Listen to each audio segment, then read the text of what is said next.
فضائے بدر پیدا کر فرشتے تیرے نصرت کو، فضائے بدر پیدا کر فرشتے تیرے نصرت کو، اتر سکتی ہے گردوں سے قطارت در قطارت بھی۔ محترم سامعین کرام،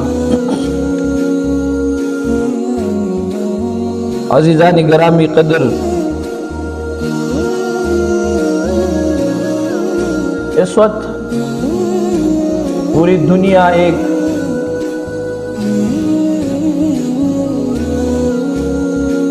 ظلم اور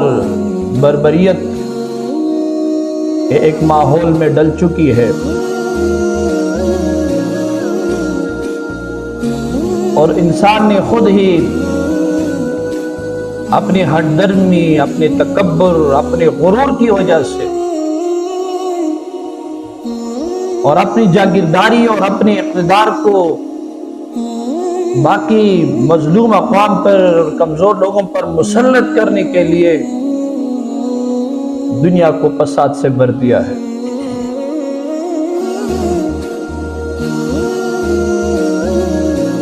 اسلام نے جب سے دنیا پر حکومت رہی ہے، اس دنیا کو امن کا، خوشحالی کا، رواداری کا، انصاف کا گہوارہ بنایا ہے، اور یہ کوئی خیالی باتیں نہیں ہیں، بلکہ دنیا کی اور اسلامی تاریخ دونوں اس پر گواہ ہے۔ اسلام کے مقابلے میں جتنی بھی اقوام نے دنیا کے ایک وسیع رقبے پر جب بھی پنجے جمائے ہیں اور اپنی اقتدار قائم کی ہے، انہوں نے ہمیشہ انسانیت کا خون کیا، اپنے مفاد کے لیے، اپنی دلی تسکین کے لیے، اپنے نظریے کے لیے معصوم لوگوں کا خون، جس میں بچے، جس میں خواتین، جس میں جانور، جس میں حیوانات اور چرند اور پرند تک نہیں چھوڑا ہے۔ لہذا ہمیں فخر ہے اپنے تاریخ، لیکن یہ بھی المیہ ہے کہ جب بھی ظالم استعمار نے ظلم کا آغاز کیا ہے تو اس میں دیگر اقوام کے بنسبت امت مسلمہ ان مظالم کا زیادہ شکار ہے۔ ظالم استعمار نے ہمیشہ امت مسلمہ کو اپنا حریف اول سمجھا ہے،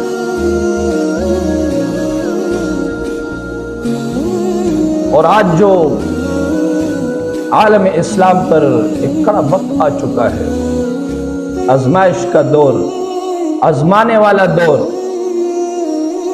مومن اور پکے اور راسخ العقیدہ اور اللہ کی راہ میں قربانی دینے والے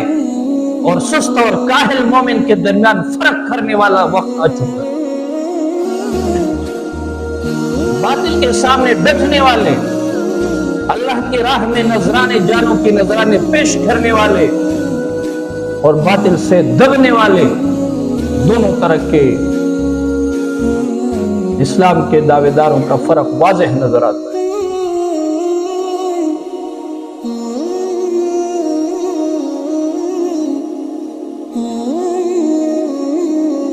اس وقت ہم دیکھتے ہیں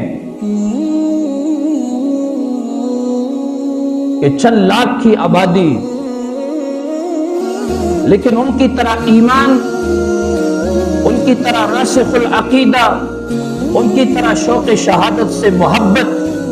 ان کی طرح اللہ پر کامل بھروسہ اور مکمل اعتماد، اور ان کی طرح قبلہ اول کی حفاظت کرنے والے لوگ آج دنیا میں موجود نہیں، جن کے 2 سال کا بچہ بھی قرآن مجید پڑھ سکتا ہے اور یاد کر سکتا ہے، جن کے چھوٹے چھوٹے بچے بھی بموں کی بارش میں، گولیوں کے برسات میں قرآن مجید کی تلاوت کرتے ہوئے ہم دیکھ رہے ہیں۔ اور جب ایک خاتون نے، یہ ان کی قربانی کا نتیجہ ہے کہ انہوں نے پورے عالم اسلام کو پورے مسلمانوں کو جو ایک عرصے سے ان پر ایک ہیبت طاری تھی، جہاد کی راستوں کو بول چکے تھے، شوق شہادت کا جذبہ دلوں سے محو ہو چکا تھا، ان پاک ان روحوں نے، ان مجاہدین صفت ماؤں بہنوں اور مجاہدین نے پورے امت کو بولا ہوا سبق یاد کرایا۔ اور جب ایک خاتون پوچھتی ہے اپنے اس بچی سے جو بمشکل چلتی ہے کہ این الرحیل، تو بچی کہتی ہے الی فلسطین، کسی عرب دنیا کی خاتون ہے، لیکن چھوٹے چھوٹے بچے بھی ان مجاہدین کے جذبے جہاد کو محسوس کر رہے ہیں۔ اور ماں اس سے پوچھتی ہے کہ کیوں فلسطین جانا ہے؟ وہ کہتے ہیں ابو عبیدہ سے ملنے جانا۔ یہ تبدیلی ہے ان مجاہدین کی وجہ سے جو امت کے اندر آ رہے ہیں۔ جب جہاد کے میدان آباد ہو تو مائیں پھر مجاہدین بچے جنم دیتے، ایسے شاہ سوار پیدا ہوتے ہیں جو بڑے بڑے کارنامے سر انجام دیتے ہیں۔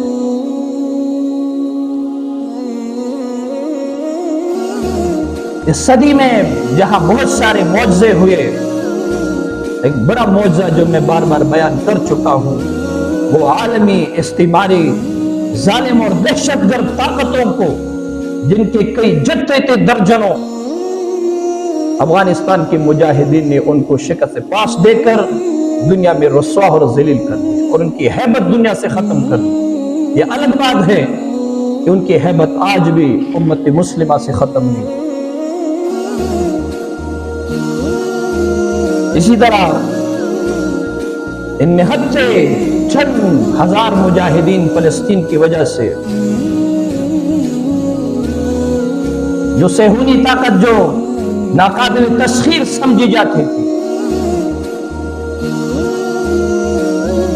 جن کو ہاتھ ڈالنا لوگ ایک بہت بڑے بلا کو چھیڑنے کے مترادف سمجھتے تھے، آج تمام اقوام، آج ایک عام پارلیمنٹ کا ایک سینیٹر، ایک عام آدمی بھی ان کو دہشت گرد کہتے ہوئے نہیں کتراتا، یہ ان کی جہاد کی برکت کی وجہ سے۔ اور ان کے وہ میزائل سسٹم، ان کے وہ ٹینک، میکرا ٹینک جو $80 لاکھ جس کی قیمت ہے، جو ناقابل شکست تصور کیا جاتا تھا، 0 میٹر سے اس کو نشانہ لگا کر مجاہدین نے ایسے اڑایا ہے کہ دنیا کو ایسے فلم، ایسے ایکشن صرف فلموں میں دکھائے جاتے ہیں۔ یہ خصوصی مدد اور نصرت ہوتی ہے، مجاہدین کو اللہ ایک جذبہ عطا کرتا ہے، وہ پھر کسی سے نہیں ڈرتے۔ جب بندہ جان کی بازی لگاتا ہے تو وہ یہ کہتا ہے کہ جان دی دی ہوئی اسی کی تھی، حق تو یہ ہے کہ یہ حق ادا نہ ہو، یہ تو ایک جان ہے، 100 مرتبہ بھی یہ زندگی ملے تو اللہ کے دین پر اپنے ملک اور ملت کے لیے قربان ہونا اس کے لیے کوئی بڑی بات ہے۔ اس جذبے کا کوئی مقابلہ نہیں ہے۔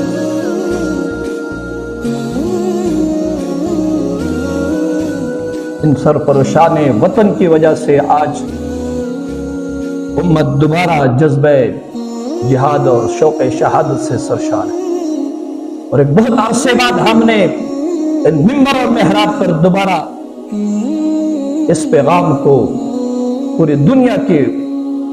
سوائے جہاں پر بادشاہت ہے، جہاں پر ممبر محراب کے گلے کو دبا کے رکھے ہوئے ہیں، وہاں کے علاوہ باقی پوری دنیا میں امت مسلمہ کو غیرت کی، شوق شہادت کی اور جذبہ ایک جہاد کا درس دیا جائے، یہ بڑی خوشی کی بات ہے،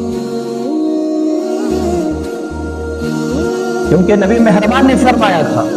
الجہاد ماضٍ الی یوم القیامہ، جو اللہ کی راہ میں لڑنا ہے، یہ جہادوں کی میدانوں کو آباد کاری ہے، یہ قیامت تک جاری رہے۔ اور آپ نے فرمایا من مات ولم یغزو ولم یحدث به نفسه مات على شعبة من النفاق، جو نہ جہاد کے راہوں میں نکلا، نہ یہ جذبہ دل میں پیدا ہوا کہ اللہ نے موقع دیا تو جان کی قربانی اور بازی لگا دوں، نہ جذبہ ہے نہ نکلا ہے، بلکہ کتراتا ہے، چپتا ہے۔ نبی مہربان نے فرمایا مات علی شعبۃ من النفاق، یہ نفاق ایک شعبے پہ مر گیا ہے۔ یہ منافق ہوتا ہے جو جہاد کے میدانوں سے ڈرتا ہے، جو منافق ہوتا ہے جو حق کی بات نہیں کہہ سکتا۔ اسی لیے رب کائنات نے ایک اعلان کیا ہے سورہ توبہ میں، کاش ہمارے بزرگوں کو، ہماری ماں بہنوں کو، ہماری نوجوانوں کو سورہ البراءۃ یاد ہو۔ یہ سورہ توبہ کیا ایسی سورت ہے جس کو ہمارے میٹرک کے نصاب سے نکال دیا گیا کہ جب نبی مہربان نے فتح مکہ کیا، اس مکے کے فتح کے بعد یہ سورت اتری ہے، ایک گرجدار آواز کے ساتھ، ایک روب اور دبدبے کے ساتھ، ایک ولول اور جذبہ دینے کے ساتھ یہ سورت اتری۔ اعلان ہوتا ہے ما لکم اذا قیل لکم انفروا فی سبیل اللہ اثاقلتم الی الارض، کیا ہو گیا ہے کہ جب اللہ کے راستے میں نکلنے کے لیے کہا جائے تو دب جاتے ہو؟ دنیا کی زندگی پر راضی ہو کہ ہمیشہ یہاں رہنا ہے، کسی نے یہاں نہیں رہنا، اللہ کی راہ میں نہ نکلو گے، یستبدل قوما غیرکم، اللہ دوسرے اقوام کو لا کر اپنے دین کی خدمت ان سے لے، ولا تضروه شیئا، اللہ کا کچھ نہیں بگاڑ سکتا، واللہ علی کل شیء قدیر، اللہ ہر چیز پر قادر۔ الا تنصروه فقد نصرہ اللہ، تم نے اللہ کے دین کی مدد نہیں کی تو اللہ نے اپنے محبوب کی خود مدد کی ہے۔ ذرا وہ وقت تو یاد کر، اذ اخرجہ الذین کفروا ثانی اثنین، اللہ نے اللہ کے پیغمبر اور اس کے ساتھی کو جب مشرکین نے مکہ سے نکالا، اذ ہما فی الغار، وہ غار میں پناہ لیے ہوئے بیٹھے ہیں، دشمن غار کے دہانے پر پہنچ چکا ہے، یا رسول اللہ اپنی پاؤں کی طرف دیکھ لے تو ہم نظر آ جائیں۔ اذ یقول لصاحبہ لا تحزن، اتنے خطرناک موقع پر بھی پیغمبر مصطفیٰ اپنے ساتھی سے کہہ رہا ہے ڈرو لا تحزن ان اللہ معنا، اللہ ہمارے ساتھ۔ فانزل اللہ سکینتہ علیہ وأیدہ بجنود لم تروها، اللہ نے اپنے غیر سے ان کی ایسی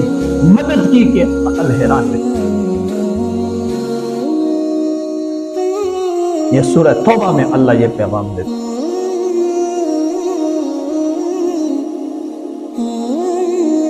لہذا وہ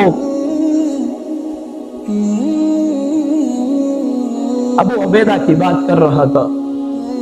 آج امت کی نوجوانوں کے لیے ہیرو کی حیثیت رکھتے ہیں،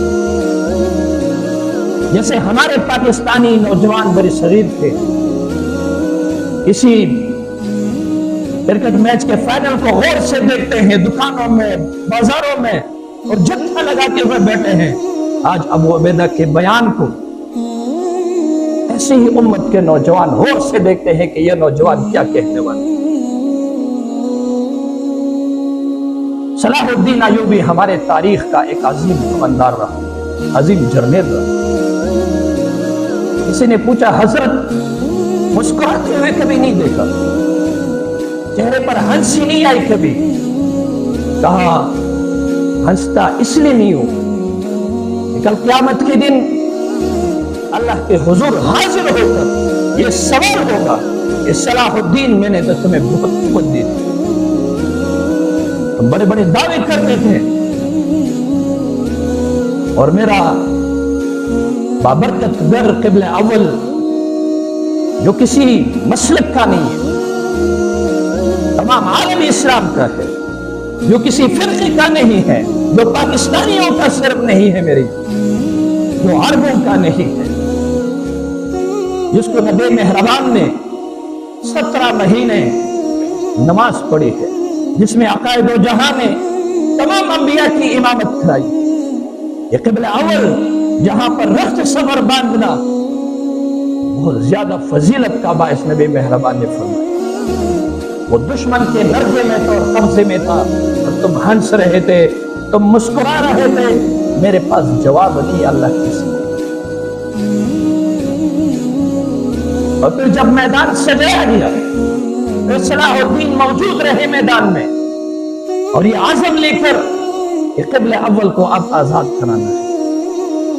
کسی وزیر نے پوچھا، صلاح الدین عیسائی سارے جمع ہو گئے ہیں، جتنی بھی جتیں ہیں جیسے آج جمع ہو چکے ہیں، نہتے فلسطینیوں کو نست و نابود کرنے اور ان کو ملبے تلے دفنانے کے لیے اپنے لاؤ لشکر کے ساتھ حاضر ہے۔ تو صلاح الدین نے تاریخی جواب دیا تھا کہ ڈرنے کی کوئی بات نہیں ہے، یہ تعداد میں جتنے زیادہ ہو یہ بہت اچھا وقت ہے،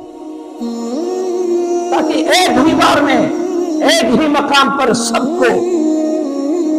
زمین کے اندر دفنایا جائے، ورنہ کہاں کس کس کو ڈھونڈتا پھر کر مارتا رہو۔ جب جرنیل کا یہ عزم ہو، اللہ نے فتح ان کے قدموں میں رکھی، اور دوبارہ یہ عظیم مرکز اسلام قبلہ اول مسلمانوں کے ہاتھ میں، جو حضرت عمر کے دور میں ایک مرتبہ ہے، اور پھر اس کے دروازے کھول دیے گئے، پھر یہاں عام و خاص آنے لگے، ہر مسلک کے، خواہ وہ یہودی ہو خواہ وہ عیسائی ہو، ان کے بابرکت مقامات ہیں، بغیر روک ٹوک کے، بغیر پابندی کے یہاں لوگ عبادت اپنے مقدس مقامات پر اور تبرکات کو دیکھنے کے لیے۔ یہ کل دل کا، یہ کل مزاج کا، یہ ہمیشہ مسلمانوں نے اس کا مظاہرہ کیا۔ سامعین کرام، اس وقت ہمارے ماحول میں بائیکاٹ کی بہت باتیں چل رہی ہیں،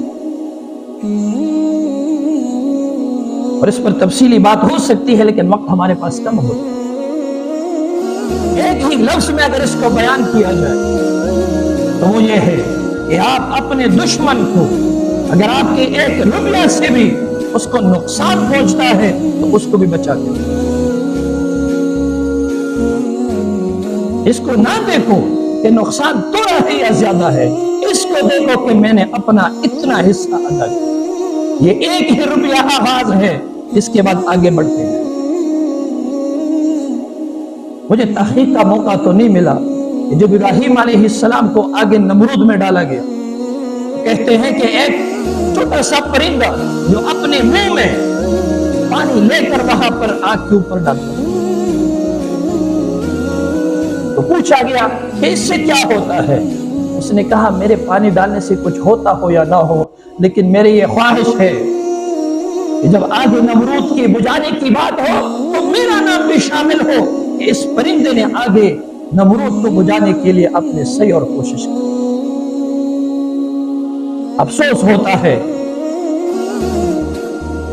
کہ آج بھی خصوصاً اہل پاکستان بائیکاٹ میں دبا کے دنیا سے پیچھے، لہذا اپنے بچوں کو، خود بھی اس کے بڑے فوائد ہیں اور فائدے تو سامنے آ رہے ہیں۔ آج پیپسی پر فلسطین کا نام نظر آتا ہے، آج اپنے پروڈکٹ کے ساتھ فری میں تحفے دیے جا رہے ہیں، آج معذرتوں کے لیٹر آئے ہوئے ہیں، فائدہ تو ہوتا ہے، لیکن سب سے بڑا فائدہ کہ آپ کے لوکل، آپ کے مقامی لوگوں کے اچھے پروڈکٹ مارکیٹ میں آتے ہیں اور ان کی جگہ گیا دیتے ہیں۔ یوکرین پر جب رشیا نے حملہ کیا تو میکڈونلڈ نے اعلان کیا، اپنے 800 یونٹ بند کیے روس نے۔ لیکن بڑا ہوشیار زیرک صدر ہے، انہوں نے عارضی بند کیے، انہوں نے اعلان کیا کہ اس کے بعد میکڈونلڈ کا ایک ہی برانچ بھی یہاں نہیں کھلے گا۔ ایم کو تھوڑا سا گھما کے ایک لائن لگا کے اس کو بی بنا دیا گیا، وہی عملہ ہے، وہی ذائقہ ہے، لیکن لوکل پروڈکٹ بیان کر کے اس کو تھوڑے سے مزید اس کے چارجز میں کمی کر کے 800 اپنے وطن کے یونٹ کھولے اور وہاں سے ان کو اپنا بورا بستر بون کر کے وہاں سے بھگا دیا۔ ایسے ہوتے ہیں حکمرانوں کے پیسے، ایسے نڈر حکمران ہوتے۔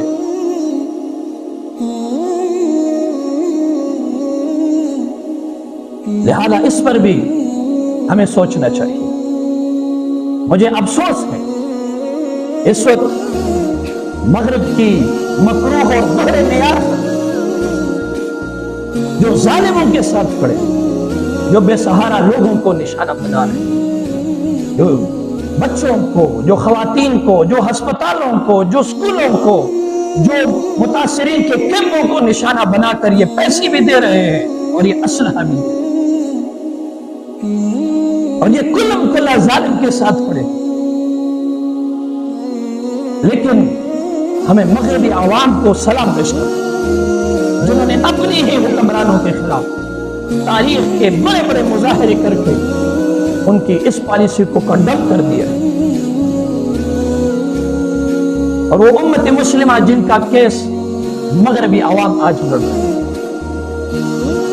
اہل پاکستان سمیت پوری دنیا کی مسلم حکمران ہو یا عوام ہو، وہ سوتے ہوئے نظر آتے۔ کبھی وہ پاکستان تھا جو 1967 میں اپنے جب عرب اور اسرائیل کی لڑائی اور جنگ ہوئی تو انہوں نے سیف العظم کو بیچ کر اردن کے ہوائی جہاز کو اڑا کر 4 صہیونی جہازوں کو مار گرایا، اور پھر اسی طرح ستار علوی جو گروپ کیپٹن تھے انہوں نے 2 جہاز گرائے، اور اسی طرح جب 74 میں پہلی مرتبہ کانفرنس ہوئی لاہور میں، تو پہلو جو فلسطین کی نمائندہ تحریک تھی، سب سے پہلے پاکستان نے اس کو فلسطین کا نمائندہ وہاں سے ایک سیاسی گروہ تسلیم کر لیا، اور قربان جاؤں قائد اعظم رحمت اللہ علیہ پر کہ جو بڑی شہید کا مقدمہ لا رہے تھے، لیکن 1940 میں جب قرارداد پاکستان پیش کیا گیا اس کے ساتھ ایک اور قرارداد دی، اور وہ قرارداد فلسطین، یہ آزاد ریاست ہے، یہ فلسطینیوں پر یہاں رہنے کا حق، اور ہمیشہ سے پاکستان نے فلسطینیوں کی مدد کی، جانی، مالی، عسکری، ہر طرح کی، لیکن آج پاکستان کا نام کہیں نظر نہیں آتا، آج پاکستان کا نام نظر نہیں آتا، آج پاکستان کی آواز کہیں نظر نہیں آتی۔ مجھے افسوس ہے اپنے آپ پر بھی، اور اہل پاکستان پر بھی، اور پاکستان کی قیادت پر بھی۔ دنیا بھر کی نظر اس کو لگی ہوئی۔ سامعین کرام، ایسے مجاہدین ہیں جنہوں نے صحابہ کرام کی یاد تازہ کر دی، اپنے بیٹوں کو خوشی خوشی قربانی کے لیے پیش کی۔ انس بن نضر بڑے ایسے صحابی تھے، پرجو صحابی رسول، بدر میں رہ گئے، نبی مہربان سے ملے، یا رسول اللہ صلی اللہ علیہ وسلم،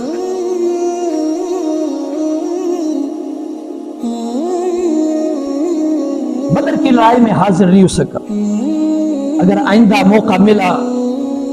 لَيَرَنَّ اللَّهُ مَا بِهِ، اللہ مجھے دیکھ لے گا کہ میں کیا کرتا ہوں۔ اللہ سے وعدہ کیا، دیکھ لے گا میرا رب کہ میں کیا کر سکتا ہوں اس کے دین کے۔ اتفاق سے ہی جلد ہی احد کا معرکہ سامنے آیا، احد کے معرکے میں شامل ہوئے، آواز سنی اللہ کے پیغمبر پر حملہ ہو، آپ زخمی ہیں، بلکہ شہادت کی خبریں گردش کرنے لگی، میدان جہاد میں، میدان قتال میں اور میدان جہاد میں کود پڑے۔ حضرت سعد کو دیکھا پریشان اور نڈال، تلوار زمین پر رکھے ہوئے بیٹھا ہوا ہے۔ سعد کیا بات ہے؟ کہا تم نے آواز نہیں سنی، اب ہمیں کیا کرنا ہے؟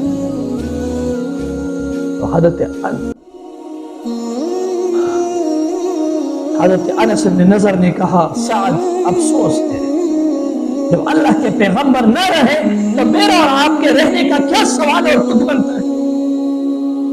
واللہ انی لاجد ریح الجنہ، اللہ کی قسم ہے احد کے پہاڑ سے جنت کا خوشبو آ رہی ہے۔ کود پڑے، لڑتے رہے، جھگڑتے رہے، سروں کے پسرے لگاتے رہے، جسم پر تیر، جسم پر تلوار، جسم پر نیزوں کی وار برداشت کرتے رہے، ٹکڑے ٹکڑے ہو گئے، لیکن میدان جہاد سے واپس نہیں۔ جنگ کے خاتمے پر رسول اللہ مبارک نے پوچھا، ذرا انس بن نضر کا پتہ لگا۔ لوگ واپس آ گئے، یا رسول اللہ اندازہ نہیں ہو رہا انس بن نضر، کوئی پتہ نہیں چلا، آخر گیا کہاں؟ صحابہ رسول کے کئی لوگ ایسے تھے جو ٹکڑے ٹکڑے پڑے تھے، جن کے بدن کو شناخت نہیں کیا جا سکتا۔ اس کی بہن آئی اپنے بھائی کی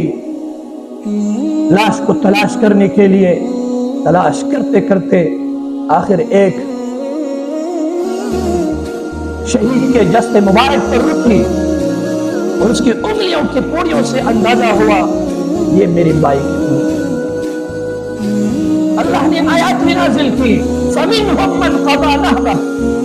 وَمِنْهُمْ مَنْ يَنْتَظِرُ، ایسے لوگ بھی ہیں جنہوں نے اللہ کے ساتھ وعدہ کیا تھا کہ اگر میدان جہاد سج گیا تو اللہ دیکھ لے گا، آج انہوں نے اپنے وعدے کو پورا کر کے دکھایا۔ آج اہل فلسطین قبلہ اول کے لیے وطنی نذرانے پیش کر رہے ہیں، جان کی قربانی، بچوں کی قربانی، گھروں کی قربانی، بیویوں کی قربانی، علاقے کی قربانی، ہر طرح کی قربانی پیش کر کے آج ثابت کر دیا، صحابہ کرام کی تاریخ کو یاد دلایا۔ ہماری دعا ہے اللہ ان کی مدد کر دے، امت ان کے پشت پناہی کے لیے اللہ کڑے ہونے کی توفیق عطا فرمائے، ان کے خون کے صدقے اللہ اس امت کو ایک اور توانا بنا دے۔ اے اللہ ہماری قبل اول کی حفاظت فرما دے اور ہماری کوتاہیوں کو معاف فرما دے۔ اللہم ربنا آتنا فی الدنیا حسنہ وفی الآخرۃ حسنہ وقنا عذاب النار برحمتک یا ارحم الراحمین۔